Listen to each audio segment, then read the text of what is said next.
and on the 1-year anniversary of her incarceration, allowing her to be moved to a halfway house in Fargo.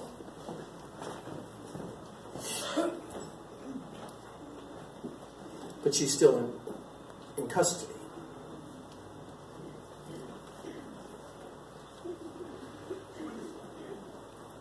And so these are some of the problems with the criminal justice system as they're applying them to Red Fawn.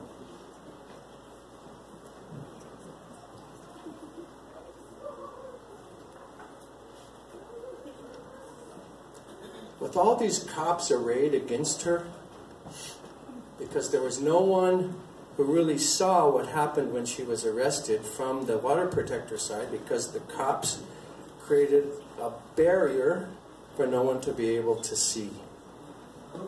So the only one who would be able to testify about that is Red Fawn herself, which she's prepared to do.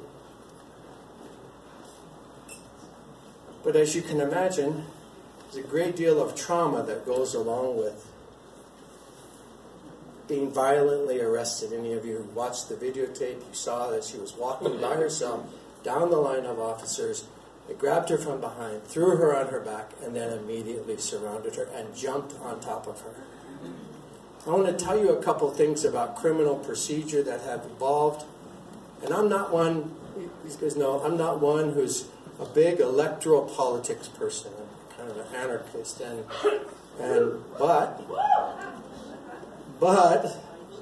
big but,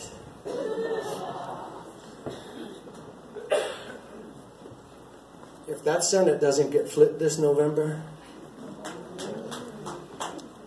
we're all in a lot of trouble. Because Trump keeps appointing federal judges that keep changing the law, and this is one field in which they changed the law. So let me tell you just one example. So the judge in this case, Republican appointee, is refusing to allow any introduction of any mention of the treaties, which is an integral part of this case, that Red Fawn was there upholding and challenging the jurisdiction of the state of North Dakota and the United States of America on that territory. That was stolen treaty territory, the Treaty of 1851 and the Treaty of 1868. And the state of North Dakota cannot prove how it got the title to that land.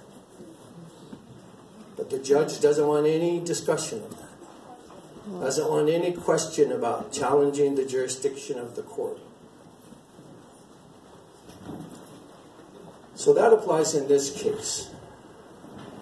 But in criminal law, I want you to pay attention to this. Before the trial happens, there are a bunch of motions hearings about evidence and about what kind of evidence is admissible and not. And theoretically, if the police illegally arrest you and they garner evidence from that illegal arrest, they're not supposed to be able to introduce it. It's called the exclusionary rule. And the police must have reasonable suspicion to stop you or probable cause that you've committed a crime in order to arrest you. So, of course, the legal team challenged the way in which Red Fawn was seized from behind after not doing anything. And one of the cops who arrested her was put on the stand and asked, "Why did you pick out Red Fawn?" Couldn't be because you got a memo about that, could it? But she was an AIM member, leader of young people in the camp, medic. Couldn't be that she was targeted, could it? Oh no. Why did you pick her out? Because she was yelling at us. She was yelling at us and pointing at us.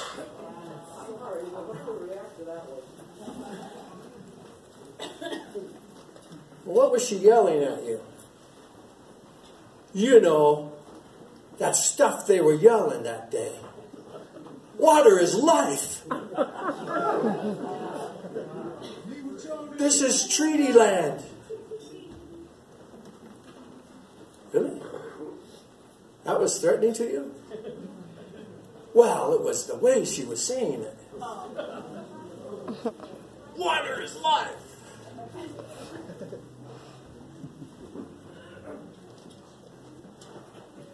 If it weren't true, it would be funny.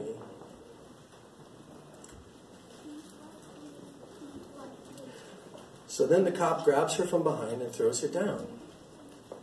And this is what's really important for you all to remember, that this is the state of criminal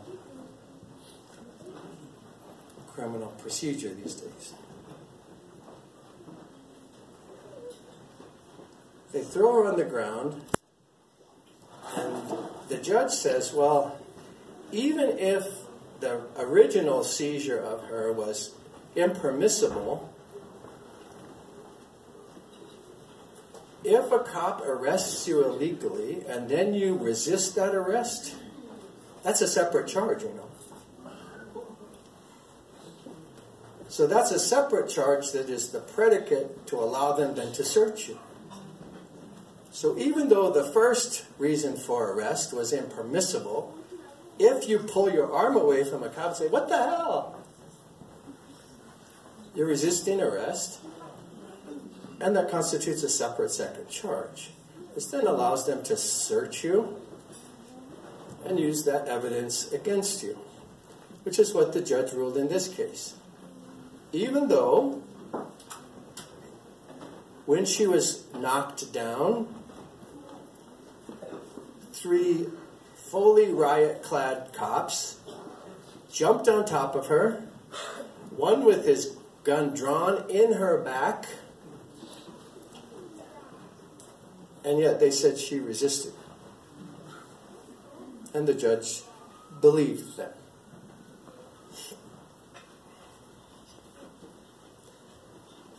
So this is the state of criminal law in the United States that is only going to get worse if Trump continues to be able to appoint federal judges to the court.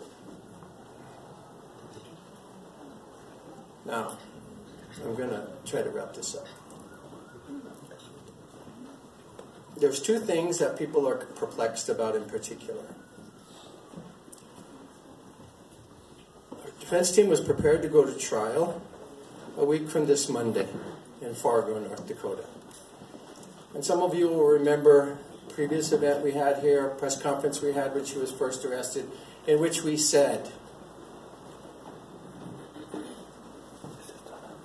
we intend to vigorously defend our sister and our daughter and our granddaughter and auntie and put the United States on trial. Now,